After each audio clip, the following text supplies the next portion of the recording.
Imagine cutting your costs in half. VTEX, the enterprise platform offering commerce, OMS, marketplace solutions, and much more, can help you reduce your total cost of ownership by at least 50%. Trusted by global leaders such as Carrefour, Walmart, Cencosud, VTEX is the go-to choice for both CIOs and CEOs who demand excellence.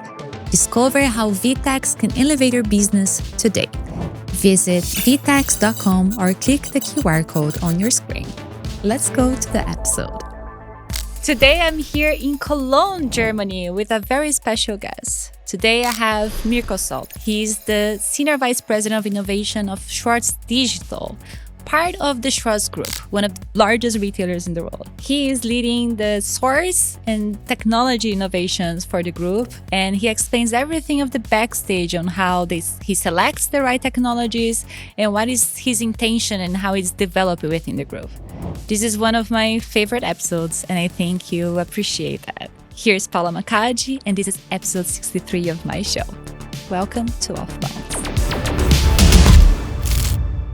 Mirko, it's such a pleasure to be here in Germany with you. Welcome to Off Bounds. Thank you for having me. So we met a few weeks ago at an event in Düsseldorf, WET Awards, the ceremony. I was probably one of the only ones that were in German there. That's true. Except from our friend who introduced us, and he told me like, oh, you have to meet Mirko. He has the best job in the world. And I kind of think you do. So why don't you explain to us a little bit what you do? Sure. I mean, you know that you can't take everything seriously from our mutual Italian friends. You have to be something careful. But yeah, it's true. So I think I have a privilege to work together with a lot of colleagues on my team on emerging technologies.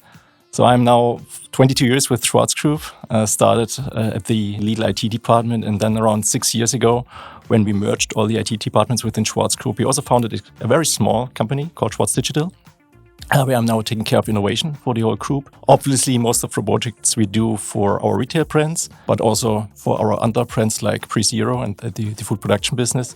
And as I can say, together with my colleagues and friends, we work on some really cool stuff. Basically, you are looking to technologies, right? Exactly. So main part, it's not everything, but main part of our activities is doing trend and tech scouting and doing a lot of pilots and MVPs and POCs to really see if the technology works. Why was Schwarz Digital created? Yeah. Because it's something new, right? Like why was the need that was within the group to create this venue? I mean, when I started working for Lidl, obviously there was no room for having something like an innovation department. So everything was very streamlined. But then when we grew bigger, obviously we also saw that we have to do something in innovation. But on the other side, always keep to our roots, which means we don't want to waste money. So that is why we founded a small department. Make sure that on the one side, we do not miss any important relevant technology, but also on the other side, not wasting money and doing too much pilots and too much MVPs. And maybe then Lidl is doing something, Kaufland is doing the same. So that's why we try to consolidate this, to be a discounter still, but also be open for emerging technologies. Yeah, but like, how does it work really? Because you scout technology and so what? How do you try them? Yeah. What is the day-to-day work? The day-to-day work is. I would separate into different streams. The first stream is obviously doing a lot of research. And the good part about working at Schwarz Group is that we are part of a larger ecosystem, which is heavily founded by our owner. And so he invests a lot of money in education. And that is why a lot of universities, institutions, developer schools now have a subsidiary in Heilbronn. And this gives us access, obviously, to a lot of people, to a lot of technologies on the one side. On the other side, of course, we go to a lot of events. So this is where we met. And of course, also we have very good access to the large tech companies. So that's the first part. And then the second part, obviously, we can't go to a store at the beginning. I mean, this is obviously what a lot of startups would like to do every time, to go immediately to a store and test their technology. But what we do is we go to a lab store. But they want to go like, let's go to all stores. Let's just begin with deploying everywhere. But I mean, it doesn't work like that. Yeah. And so we have a lab store, even more lab stores, where we can test the technology in an almost real environment, but just without customers, to really make sure that it works before we go to a store. And why we do this? I mean, we don't want to disturb the employees in the store. I mean, if you test a very immature technology, then it's, again, you're disturbing their processes. And as everything is about efficiency in our stores, it would be really bad. So that's why the first step is always the lab. And if it proves to work there, then we go to a real store or to a warehouse. So you kind of have like a supermarket within your office where you can try this out. Yeah. And then you have like the own employees trying to shop and see if that works. Exactly. Interesting. It's a completely rebuilt store from outside it looks like a warehouse, but inside it's a rebuilt store where we really can test every kind of technology. But do you try all technologies that get to you? Like, is it feasible? Like, is this really... Because it seems like very exciting to just try, like, you know what, let's try it out. No, of course, it's not like that we're just doing everything. I mean, obviously we have a strategy which comes from the strategy of our brands, so retail, Lidl and Kaufland, and also PreZero in the food production business, and then always try to find technologies which is solving their problems. So they first come with the problems, like these are the problems we have, and then you search for the technology that could solve them, and look for the shiny technology and see how that can be applicable. I mean, honestly, also sometimes the second happens. So sometimes there's a very interesting technology, and then you have to think, okay, technology is really interesting, but what kind of problem we can solve with this? But usually, of course, we try to solve existing problems or problems we see which really matters for the brands. Yeah, and I think like it's interesting that we talked about it because there's a lot of innovation theater. Yeah. A lot of people that want to put, dragons flying in the store. Like, how do you make sure that they are actually solving problems that could be scalable for the size of Schwarz Group? What is the process to get there? Yeah, I mean, in the end, you have to test a lot, not just testing for the testing purpose, but really make sure that you have some KPIs in place, what you want to achieve after the test, and really measure if the technology fulfills the requirements. On the other side is try to involve or integrate the business departments as soon as possible, because in the end, they have to accept the technology. And thirdly, of course, I wouldn't say that everything we do will be scaled and rolled out. I mean, there are always technologies where maybe the timing is not right, it's too expensive, or maybe we as Schwarz Group do not fulfill the requirements. So, of course, also we have projects which will never see a large-scale rollout. And that's the value of having a lab store, right? Like you can try it out before failing in a large scale. Exactly, yeah. Do it on a very small scale, do it fast, with very small investment, and get the knowledge and the results as soon as possible. And I think you have the job that all these technologies, I think like many technologies want to reach you, right? Like, hey, I have this new thing, check it out. How do you receive these pitches? Like there are some that you look like, this is not going to work. Like, is this there's something that you can directly tell at this point? Yeah. I mean, of course, you get a lot of pitch decks via LinkedIn, via email, and a lot of people approach you. In the end, it's like, you have to, with some knowledge after some years working at the company, I think you get some understanding what can work, which things will never work, and then try to make a judgment as soon as possible. And if at least from the first impression it seems quite useful, then of course we would invite the startup or the tech company to our lab store and tell them, okay, show us that it works. And if it works, then we can talk about going to a real store. So it's first to show me the prototype, and then we buy from you. Yeah. I've talked to many grocers, and most people rely on third-party cloud, cybersecurity, and Schwarz Group has the opposite. You actually have your own cloud, your own cybersecurity. Why?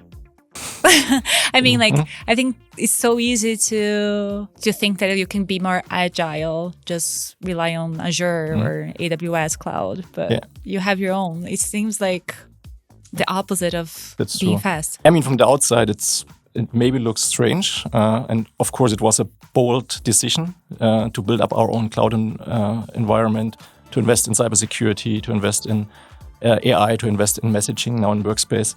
But in the end, it's all about sovereignty for us, because we want to make sure that we're independent. And we actually not only did this in the digital environment, we also did it in the retail brands when we invested in our own ocean ships, when we built up our own food production business, when we bought a recycling business.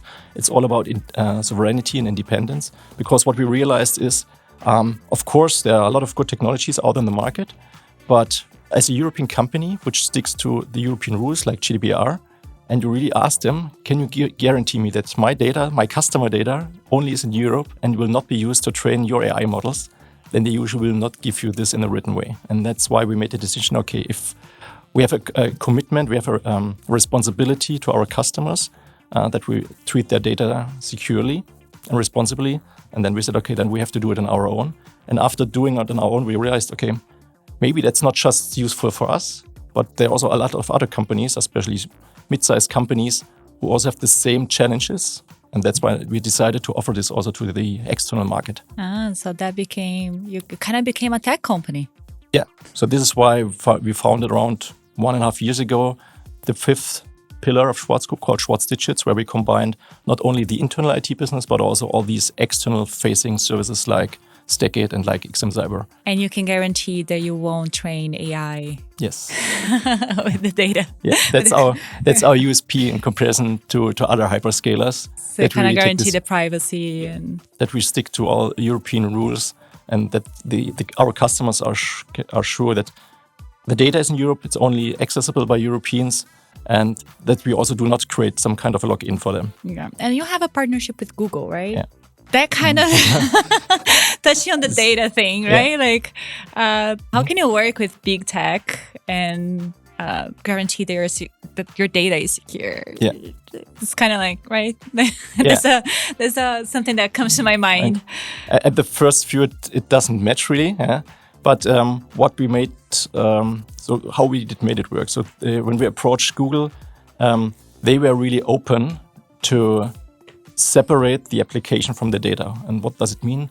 So the offering we will creating together and offer to the external market will be that the application is taken care of by Google, so Google Workspace, but the data will be stored and encrypted in our data centers with a key where neither Google nor we have access to. So the customer can always be sure that only they have access to, and whatever will happen, even if for whatever reason Google would have to switch off their applications, the data is in Europe and it's not accessible for US authorities, and then can be used with other applications.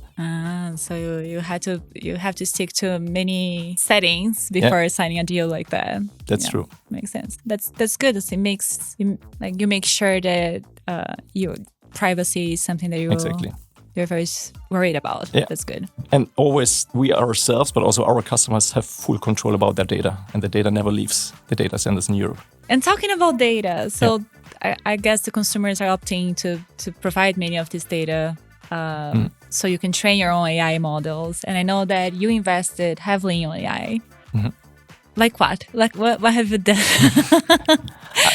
I mean, obviously, AI has been there for a long time, and not surprisingly, like all the other retailers, we started doing several projects in AI several years ago. But now it became a hot topic, right? Like that's true, and now it becomes much more mature. There are much more use cases. At the beginning was a lot about the optimizing of reordering.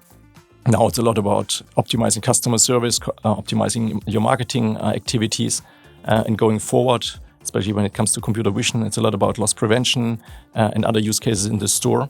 And on the way, we also made the decision again, what happens if all this technology is not sovereign enough? So that's why we made the decision to invest in Aleph Alpha, also to be sure that we have access to such piece of technology, but also to make this clear, it's not that we then only bind it to them. So of course, we're also using other AI technology, but at least we have one offering where we're absolutely sure this is sovereign and we can use it for us internally and also for our customers in a European way. The European way. Yeah. And how AI is effectively changing or improving your operations? You have an example? I guess you already heard the very common examples. So like the chatbots and voice bots in customer service, which it's quite important for us because we operate in 30 countries all over Europe. So we have to deal with more than 20 different languages. As we always had the philosophy to offer local customer service, we were never able to offer 24 hours, 7 days customer service because it's too expensive, especially in the small countries.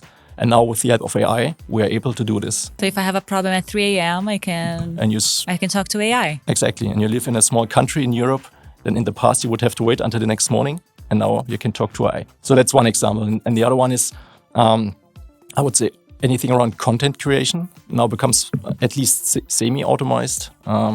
So there will be much more possibility now to personalize images, videos, text, which was never possible before because it was too expensive. Now we can do this. And then, as I said, I think the third pillar, and this is where also my department is heavily involved, is anything around computer vision use cases in the store. Things like fruit and vegetable recognition, age verification, loss prevention, obviously, and also maybe going forward the autonomous store. Sorry, what is the vegetable identification? So it's, how does it work? I got interested. So if you go to a typical grocery store and you do self-checkout, then you have, your bananas. And then usually you have to look up in a very sometimes complicated and complex menu, look, okay, what's banana?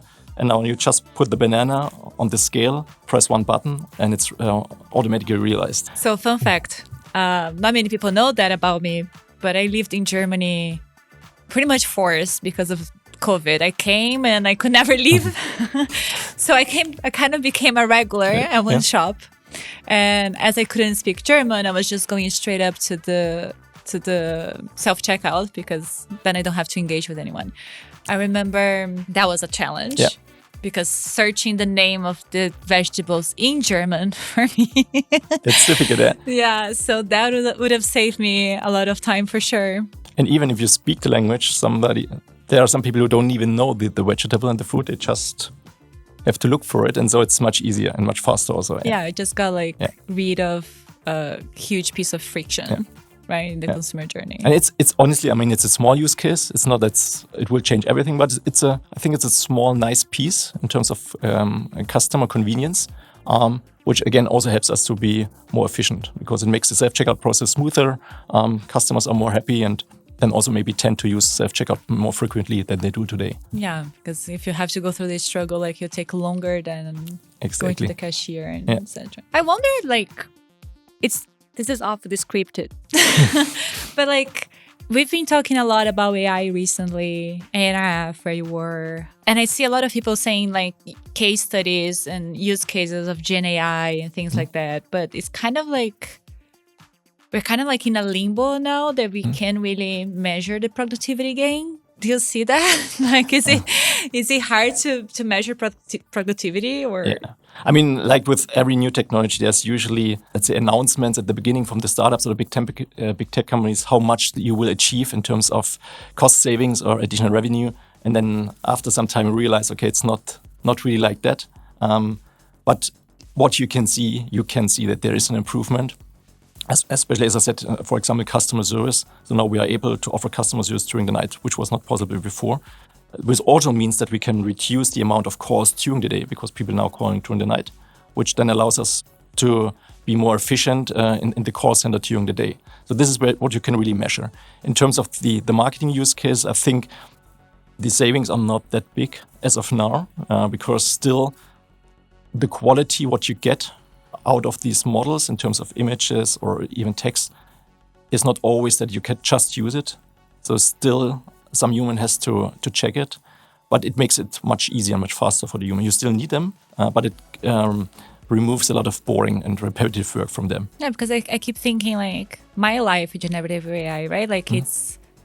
I kind of use it every day. It's having an Excel or, it's just part of my life now. It helps me write emails and etc. I don't know how much time it has saved me because it's just there. So you just imagine in a large scale, it must be difficult to get it. But I get your example. And you have digital twins too. Mm-hmm. How do you use digital twins? That's another thing that I find fascinating. Yeah. Some years ago, when we started, like most other retailers, with this autonomous store topic, we realized, okay, that it's really important to have a very good understanding of your assortment in the store. So, which means you should know exactly where which item is placed on the shelf, how the item looks like. And usually this kind of data was not available because it was not necessary. So we made the decision, okay, we have to build up something like a database repository of all our items with a digital twin of every item we sell in our stores. And that's why we made the decision also to do some kind of investments of this area and really build up now a process where we're able to create a full 3D digital replica of each item in the store, extract all the information from the item, so which gives us now really the access to all the data we need for these kind of AI use cases. Yeah? Because usually these kind of, ingredients are not usually available in your database. And now with this help of the AI and this digital twin, we are able to extract this information and provide it for new use cases. I just think that for every SKU, at first that was a lot of work, right? And it is still a work. I mean, because, grocery, the assortment is changing every week. New items coming in, items going out of the assortment. So it's not like you do it once and then you are done. You have to do it every week. But then again, you should define a very lean and efficient process, because if it costs too much, then again, it doesn't make sense. But if you find a way to more or less to integrate it in existing processes, then you really have a very valuable database. Yeah, and I guess this could be a new job the AI just created, like a digital twin creator or a digital... Exactly. Yeah. Exactly. Yeah. It's a process which wasn't there before, and it has to be handled by humans. That's absolutely right. It's a new role.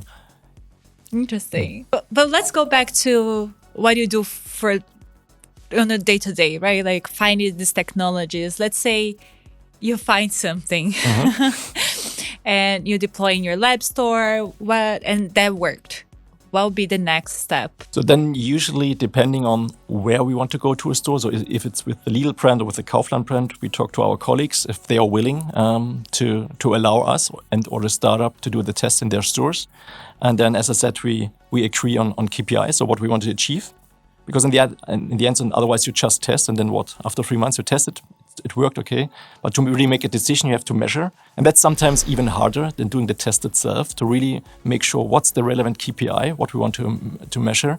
But as I said, it's so important that you have to do it upfront. And then depending also on the country, that's the good thing about Schwarz Group. As I said, we operate in 30 countries, so there's plenty of choice where we can go. Because sometimes it's a piece of technology which maybe we want to test in the UK, because there are some regulations a little bit easier than in continental Europe, or we want to test it close to the headquarters because we have to go there quite often. We choose the stores. Usually it's a low single amount of stores for the first phase we do the test. So not just one store, but also not 10 or 20 stores, because we have to be able to... little by little. Yeah, exactly. And then if the test proves successful, then we will show it different stakeholders within the company. And then the big question always with startups and also with big tech is how to integrate in our current landscape. Because, you can do or discover the best technology, fancy new technology, but if it's not able to integrate with your infrastructure, then it's not worth, because then it's an island, a technology island, and this will never work. Makes sense. And I think there's another complex. How many stores do you have in the group? So in the group, it's around 14,000, around 12,000 from the Lidl brand, and then around 2,000 from the Kaufland brand. So let's say there's a technology that you think that's going to revolutionize everything, but it's a startup. Yeah. Will they be able to just supply this technology to all these stores? I think that's another concern, right? And I honestly can't think about a startup that can. Exactly. Yeah, that's a real challenge. You kind of have to grow with them, right? Exactly. And this is what they have to realize, that of course it sounds amazing if you can tell your investors, look, I have a contract with Lidl or with Kaufland and we scale, but they usually completely underestimate what it means to scale with Lidl and Kaufland, to roll out your technology, to maintain your technology in 12,000 stores or 14,000 stores. Exactly as they have to grow with you. Maybe then they also have to look for support from bigger partners, or maybe it makes sense for them to sell themselves to a bigger corporation to really make sure that they can handle this amount of stores. Yeah, because it doesn't matter if the investor is going to be like, oh, nice, here is 100 million, go ahead, hire everybody. But then you have to train everybody. You have to, it's a challenge in itself. You need to set up structures. You need support structures. If something happens, somebody has to be there. As I said, we talk about 30 countries. If it's some kind of piece of technology where you have to go to the store to solve the problem, you need local people. So that's a lot you have to take into consideration. And it's not just doing some nice piece of code. That's the beginning. But then really doing the maintenance and the operation is something different. Then now your job is getting too complex. Now we don't know if you want it anymore. Too many variables. That's true, yeah. Have you ever found a technology that it was super nice and you tested and... but it was when the time to deploy them, and you were like, oh, this is gonna be so nice, you should have that. Did you have resistance? I don't know if we should do that. Does it happen? Of course. It happens quite often. I think one of the most relevant examples is the technology of autonomous stores, of frictionless stores. We were one of the first who had this technology. in a small scale environment. But then we quite rapidly realized that it doesn't work on a large scale store. So of terms of 1,000 square meters and above. I mean, it works technology to be clear, but it doesn't work commercially. And that is why we never opened a Lidl or Kaufland store yet with this kind of technology. I really believe that the technology will improve faster, but as of now, it's still too expensive. And you see now that some of the startups in this area already went out of business, or a lot of the other startups who are in this area now make a pivot to loss prevention solutions, because also all the other retailers, nobody's really scaling this technology on large format stores. There is a business case for very small stores. I see this. Like convenience. Exactly, yeah. But for 1,000 and above square meter store, there is no real business case at the moment. Wow, that's a bit frustrating because, I don't know, 3 years ago we were talking about this being the short-term future. Exactly. There was a huge hype when Amazon started with the technology. Then there were a lot of startups trying to copy the technology, a lot of test stores from a lot of retailers globally. But yeah, from a commercial point of view, it's still challenging to do this on a large scale. Because of price, not because the technology hasn't evolved yet. It's exactly. Just, But the investment you have to make in terms of hardware into the store and also the compute power you need to run the stores, it's still too expensive. But maybe in 5 years, this will have changed and then it will also be feasible for large-scale stores. Yeah, but then I think then there's another challenge too, which is you found a technology and the stars don't want to have it. Like, does it? Yeah, the question will be a different question in some years. If you don't find enough people anymore who wants to work in a store, then it's a different question, because then it's not do the stores want the technologies? How do you run your stores then in 10 years if you only have half the people who are working in the store today? Then you need much more technology to close the gap. Did you have one exciting moment that you looked at the technology and you're like, aha, this is going to change everything? Like, what was it? Yeah. There were some few, but I think the one I remember most is around 2 years ago when I was sitting in an autonomous car in San Francisco without any security driver. And the car was really autonomously driving the streets. This was really, I thought, wow, that's cool. If this really works, I mean, it was a car, but for us as a retailer, if this also works for trucks, this could be a game changer. You still need truck drivers because you can digitize a lot of things, but you can't digitize that the cucumber and the tomatoes from Spain have to come somewhere to Germany or France. So you usually by land. Exactly, yeah. So you still need some trucks, but if there are no truck drivers, then you need some piece of technology. And this was something I think it will take some years. It's still not there yet. But if you see the improvement there, I think this will change a lot. I think this is fascinating, like just imagining that it can be automated, the transportation of everything. Another case that we see often, especially in China, drones. Do you think there's a potential for that as well? I don't see it in grocery because, I mean, if you look at the typical grocery basket, it's heavy items like a bottle of water, a bottle of Coke. But toilet paper is just... Yeah. I mean, toilet paper is maybe a light one, but usually it's too many items and large items. So for drones, for me, it's very similar to this kind of quick commerce concept. I only see it for very few niche use cases where people also don't care about the price, where they just want this item as soon as possible, and then they're also willing to pay a fee or a premium. Then it might work. But again, especially when it comes to drones, then you have all these regulation issues. So, and thinking of European cities, where do you want to land with a drone? Yeah. I mean, it's different if you talk about, I don't know, a suburb. I kind of dream with the day that a drone is going to come through my window and deliver me something. Maybe it will be there in 5 to 10 years, but at the moment, I mean, if you look at all the tests in the US, it's usually you need some space where they can land or drop off the item, and it's more like for suburban areas.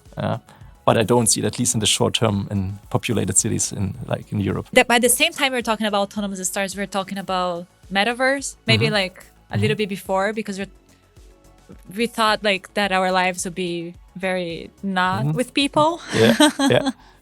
Do you have other technologies that you thought about being a game changer or being the future that it wasn't?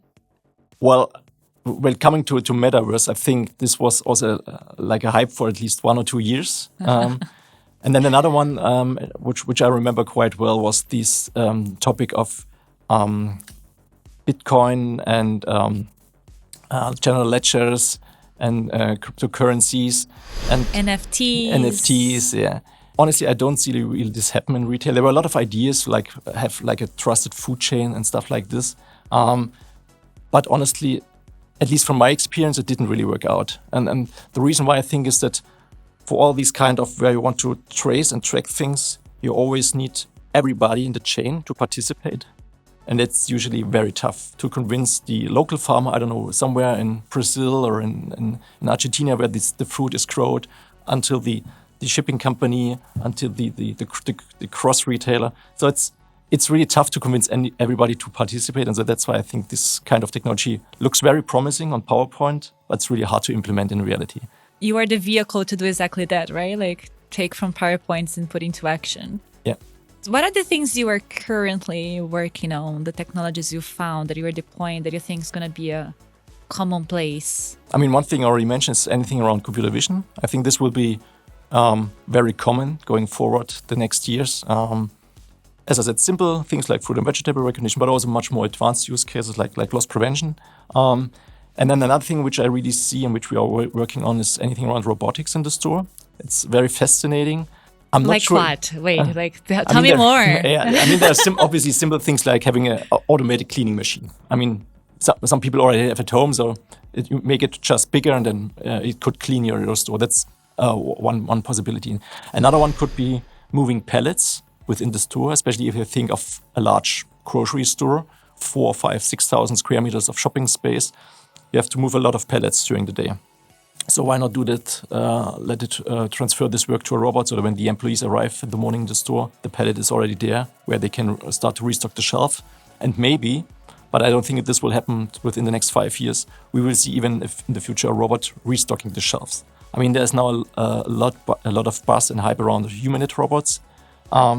Maybe they are able to do it, but still, I think it will take a little bit longer than 5 years, but it will come. I don't know, some interesting videos in the internet. I can talk about case studies because I don't think they are yet, or they have been, but like robots checking inventory. So they keep walking around the store. But at the same time, I think, couldn't you just have a camera?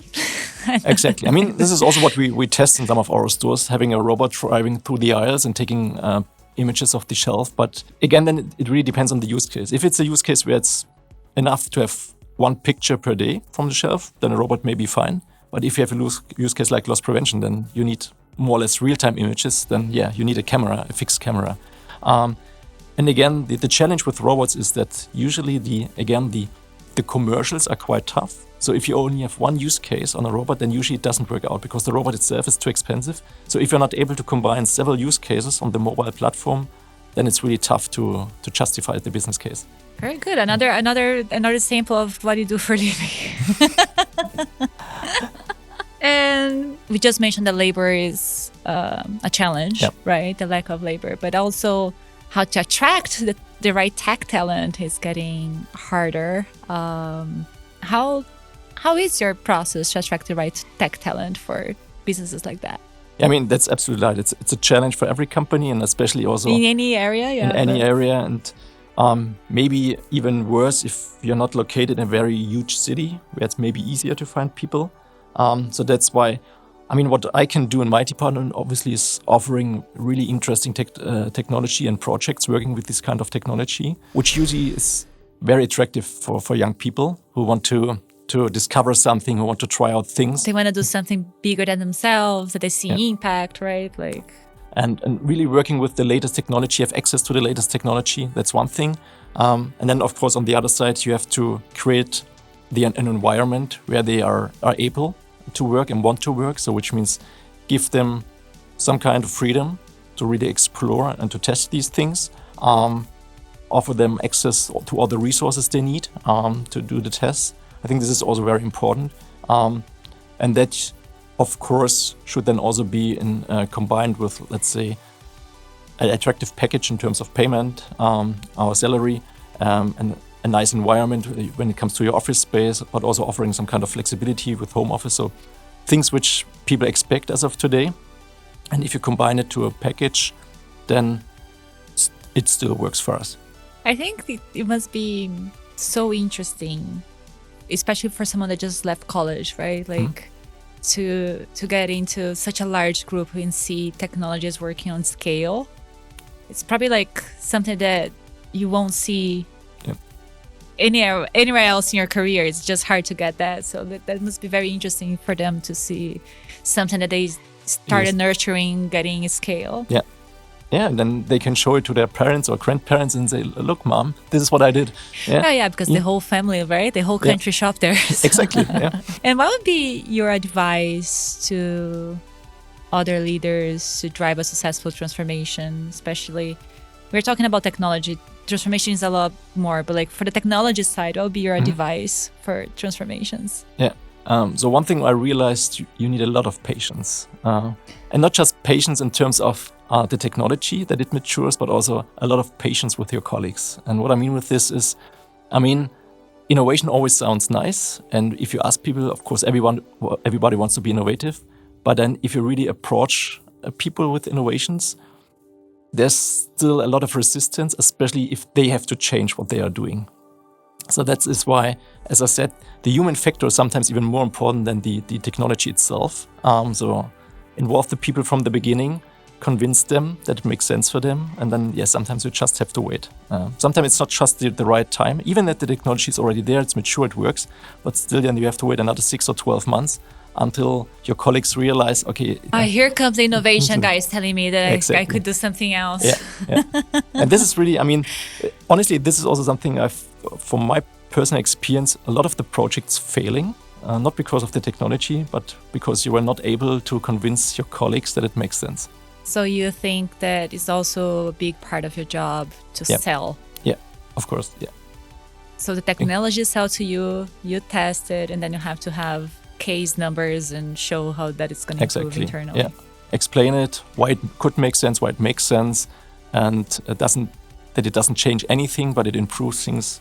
Yeah, it's a lot about, in the end, it's about selling. This is going to make your life easier. Exactly, yeah. Yeah. Do you have an example of a tool that made the life of employees easier?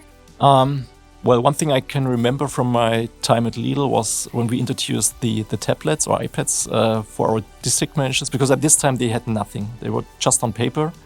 So they were... Literally paper and pen. Exactly. So they, in the trunk of their car, they had a big box of paper sometimes because all the information was there. So obviously this was not the way of doing business anymore because the information was getting more and more. They were not able to handle it. We need some trucks. Exactly, hard to access. And so this was really a game changer when we introduced the tablets for them, removed all the paper. At the beginning, again, it was, some of them were very resistant to this change, because they were used to paper and I don't want to have this tablet. Some of them even just took the tablet and put it in the trunk of the car and never touched it. So then we slightly increased the pressure. So we only provided the information via the tablet, not via paper anymore. And then they had to use it. And then they realized, okay, it's much more convenient. You have access to the information in the store. You don't have to carry this heavy paper boxes with you. And it really makes sense and it's still in use. It's like when we had, I don't know if you remember that. You probably remember that. But we used to buy this, I don't know how you call it, but like this planner for the year that you had to put everything, like all the tasks, everything that you had to do. Exactly. And now we do everything on our mobile. It's kind of, we were kind of forced into it, right? Like it just doesn't make any sense to. Yeah, and especially these district managers. I mean, they don't have like a traditional desk because they are responsible for several stores. So they spend a lot of time in the stores with their employees and driving from store to store.